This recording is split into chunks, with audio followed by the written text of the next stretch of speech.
मेरा नाम अमन प्रताप सिंह है। मैं उत्तर प्रदेश पुलिस में इंस्पेक्टर के पद पर तैनात हूँ।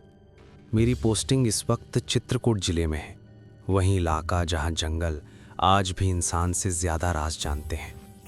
मैं ये कहानी इसलिए सुना रहा हूँ क्योंकि अब मैं ये तय नहीं कर पा रहा कि मैं ज़िंदा हूँ या बस सांस ले रहा हूँ। ये घटना 3 महीने पहले अमावस की रात की है। उस दिन मुझे गुमशुदगी के केस की फाइल मिली थी। 3 लोग, एक ट्रक ड्राइवर, एक कॉलेज की लड़की और एक साधु, तीनों अलग अलग समय पर एक ही रास्ते से गुजरते हुए गायब। रास्ते का नाम था देवगढ़ भैरव घाटी रोड। स्थानीय लोग उसे हाईवे नहीं कहते, वे उसे कहते हैं लौटने की परीक्षा। शाम को थाने में ही सबने मुझे रोकने की कोशिश की। साहब, उस रोड पर रात में कोई नहीं जाता, जो गया वो या तो पागल हो गया या वापस नहीं आया। मैं हंस दिया। मैं पुलिस में हूँ, डर मेरे प्रोफेशन का हिस्सा नहीं।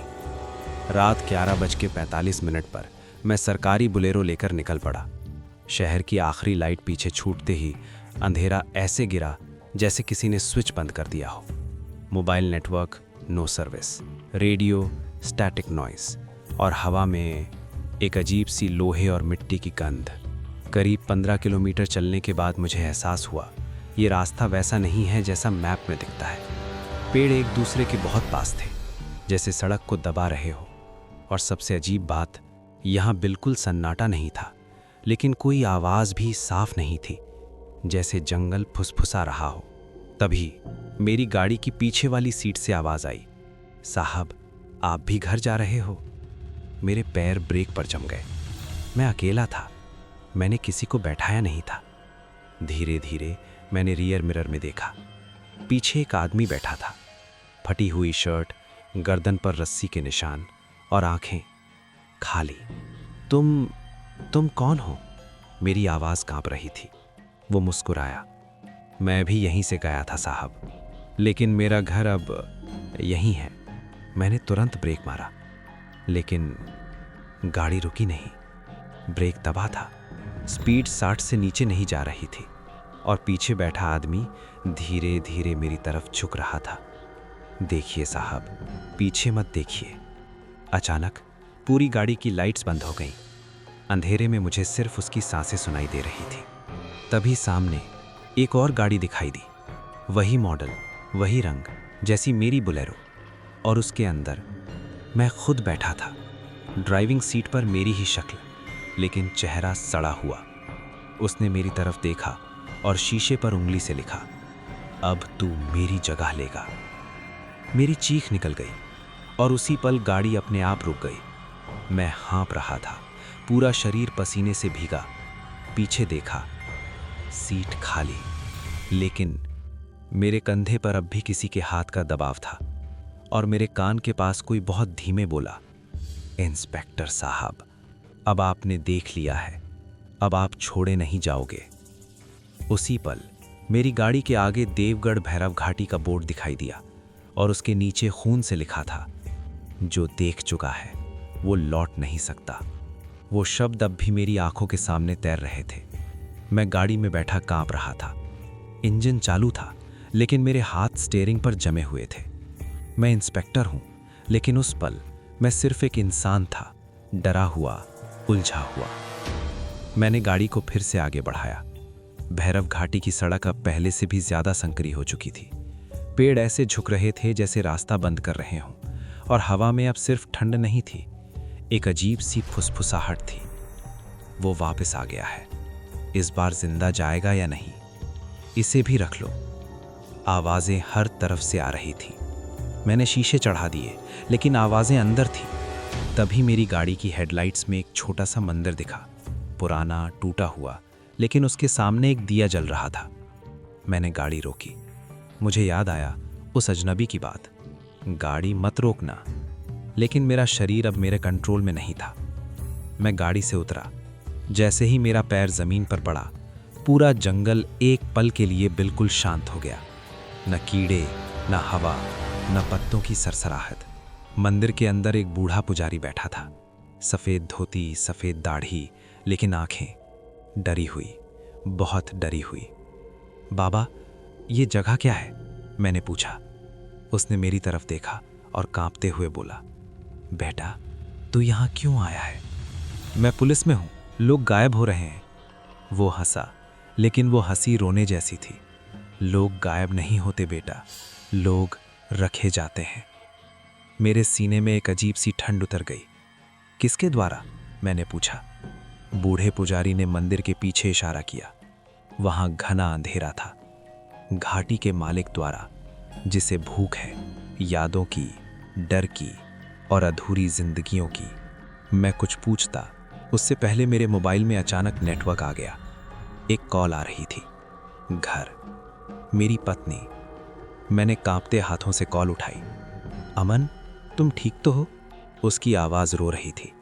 हाँ, मैं ठीक हूँ, मैंने झूठ बोला। मत आना, वो बोली। क्यों? मैं चौंका, क्योंकि उसकी आवाज़ टूटने लगी। तुम 3 घंटे पहले घर पहुंच चुके हो। मेरे पैरों तले ज़मीन खिसक गई। क्या मतलब? मैं चिल्लाया। तुमने दरवाज़ा खोल कर आए, मुझे देखा, मुस्कुराए और बोले, अब सब ठीक है।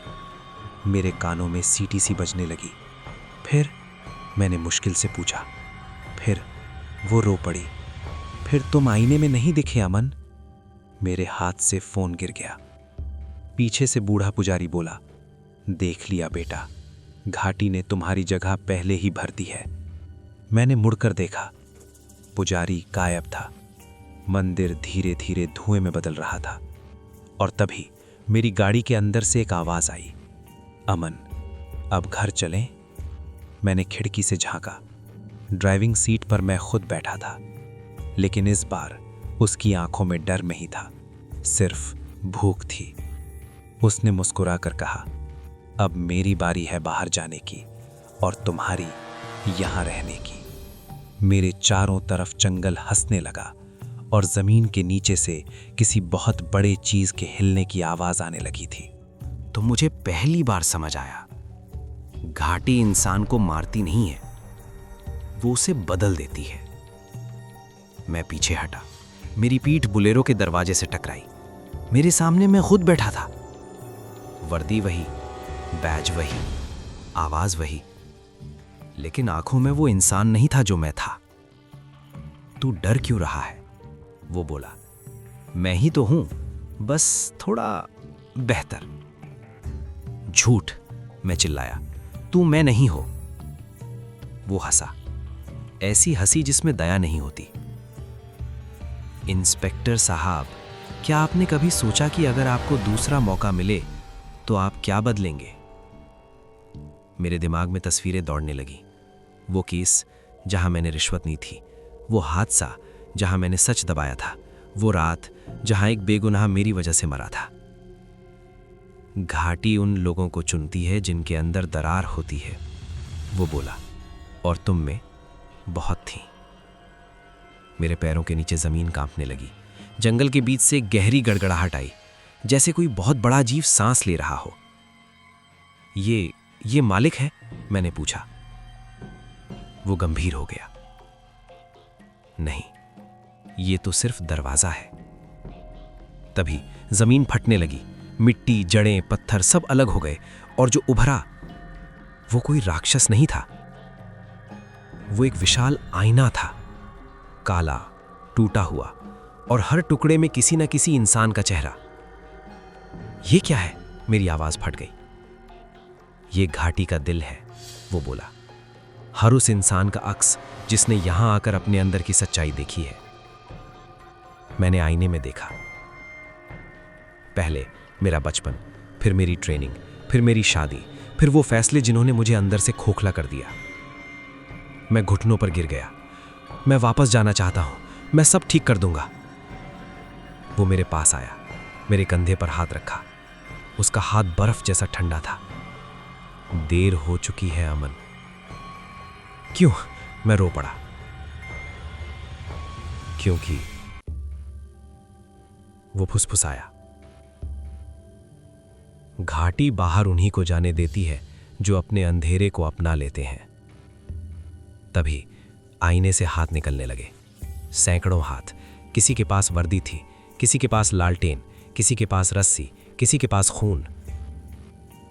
ये सब कौन है? मैं चिल्लाया। ये वही हैं जो रुके थे, जो मुड़े थे, जो अपने को बचाने आए थे।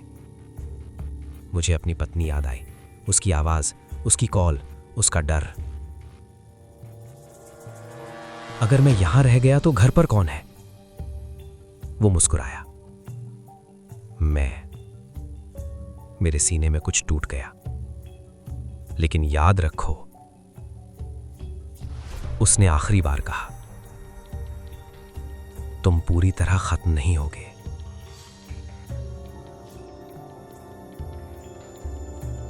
आईना तेजी से मेरी तरफ बढ़ा। मैंने आंखें बंद कर लीं। कट्टू, सुबह। मेरी पत्नी दरवाजे पर खड़ी थी। मैं वर्दी में घर के अंदर आया। अब सब ठीक है, मैंने कहा। वो रो पड़ी। लेकिन आईने में मैं दिखाई नहीं दे रहा था। सुबह की धूप कमरे की खिड़की से अंदर आ रही थी। मैं बिस्तर पर बैठा था। सिर भारी था, जैसे कई दिनों से सोया ही ना हो। मेरे सामने अंजलि खड़ी थी, मेरी पत्नी। उसकी आंखें सूजी हुई थीं, जैसे पूरी रात रोई हो। तुम ठीक तो हो ना? उसने डरते हुए पूछा। मैंने सिर हिलाया। हाँ, अब सब ठीक है। मेरी आवाज मेरी ही थी, लेकिन मुझे ऐसा लगा जैसे वो शब्द मेरे अंदर से नहीं आए। अंजलि ने मेरी तरफ बढ़कर मेरा हाथ पकड़ लिया। उसके हाथ गर्म थे, जिंदा हाथ। लेकिन मुझे कुछ महसूस नहीं हुआ, न गर्मी, न सुकून, न अपनापन।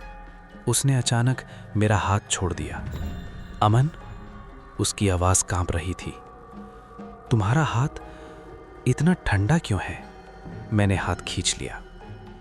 थक गया हूं, मैंने टाल दिया। मैं बाथरूम गया, आईने के सामने खड़ा हुआ, और वहीं मेरी सांस रुक गई। आईने में मेरा अक्स था, लेकिन उसकी आंखें नहीं झपक रही थीं। मैंने पलक झपकाई, आईने वाला नहीं झपकाया। मैं पीछे हटा। आईने वाला मेरे साथ साथ आगे बढ़ा, लेकिन उसकी मुस्कान थोड़ी देर से आई। नहीं, मैं बुदबुदाया, ये मुमकिन नहीं है। पीछे से अंजलि की आवाज आई।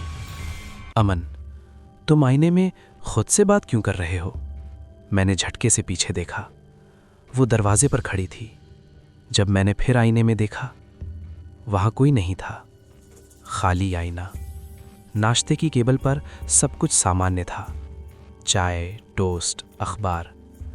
लेकिन हर चीज मुझसे दूरी बना रही थी। अखबार की हेडलाइन, देवगढ़ भैरव घाटी रोड पर एक और पुलिसकर्मी लापता। नाम था इंस्पेक्टर अमन प्रताप सिंह। मेरे हाथ से कप गिर गया। चाय फर्श पर फैल गई। क्या हुआ? अंजलि ने पूछा। मैंने अखबार मोड़ दिया। कुछ नहीं। लेकिन उसी पल मेरे दिमाग में एक आवाज गूंजी, अब तुम बाहर हो और वो अंदर। रात को मैं सोने की कोशिश कर रहा था, लेकिन नींद नहीं आ रही थी। कमरा ठंडा होता जा रहा था। तभी मुझे महसूस हुआ, बिस्तर के नीचे कोई सांस ले रहा है। धीमी, गहरी, भूखी सांसें। मैं उठा, झुक कर नीचे देखा। वहीं मैं था, मिट्टी में सना, खून से लथपथ, आंखों में डर। मदद कर, उसने फुसफुसाया। मुझे बाहर निकाल। मैं पीछे गिर पड़ा।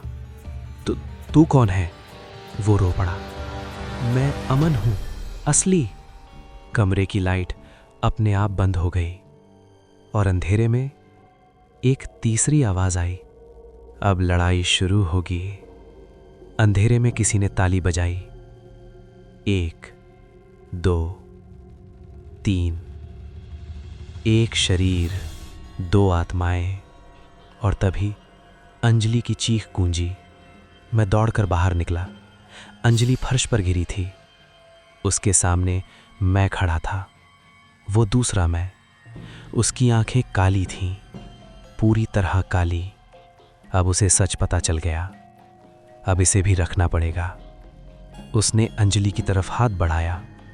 मेरे अंदर कुछ टूट गया, कुछ जाग गया, और उसी पल मेरे सिर में बहरांगहाटी की आवाज़ गूंजी, अब फैसला तुम्हारा है।